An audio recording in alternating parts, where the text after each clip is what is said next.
इतिहास से गुजरते हुए ठिठक जाता हूं। राजा रानियों का स्तुति गान, उनके ऐश्वर्य भोग विलास की गाथाएं, षड्यंत्र, युद्ध, तख्ता पलट, भीतर घात, लेकिन साम्राज्य युद्ध पिपासा के शिकार, कभी न घर लौट पाने वाले हजारों सैनिकों की कहानियों को कौन सा इतिहास बताएगा?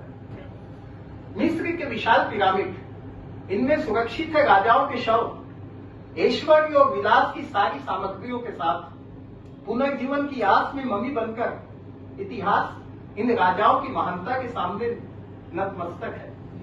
लेकिन उनके साथ जिंदा दफन कर दिए गए सेवकों की मर्मांतक चीखों को हमें कौन सुनाएगा?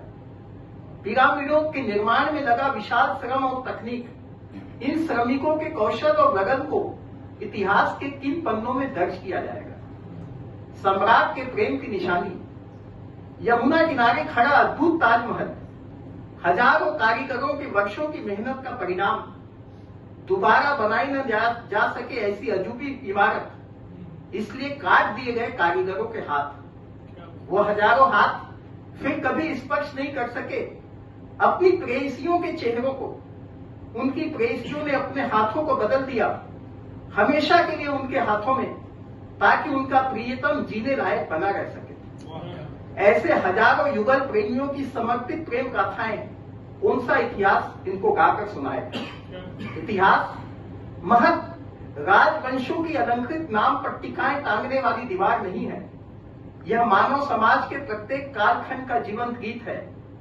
लाखों जिंदा इंसानों के संघर्ष, श्रम और जिजीविषा, इन सब ने ही इतिहास की रचना की है। फिर इनकी कहानियां कब सुनाई जाएगी? जिनके रक्त और श्वेत के प्रवाह से, जिनकी हड्डियों को नींव बनाकर, जिनके निर्मम शोषण के ऊपर सभ्यताओं के भव्य प्रसाद खड़े हैं, इतिहास के शिलालेखों में उनका नाम कब अंकित किया जाएगा? करोड़ करोड़ मजदूरों, दासों, कारीगरों, किसानों, दस्तकारों, शोषितों, दमितों, वंचितों, इनके द्वारा विकसित ज्ञान, विज्ञान, कला, शिल्प, संस्कृति, वास्तु, अभियांत्रिकी, इन सबको हमें कौन सा इतिहास पढ़ाएगा? मैं पूछता हूं, आखिर आम जनता का सच्चा इतिहास कब लिखा जाएगा?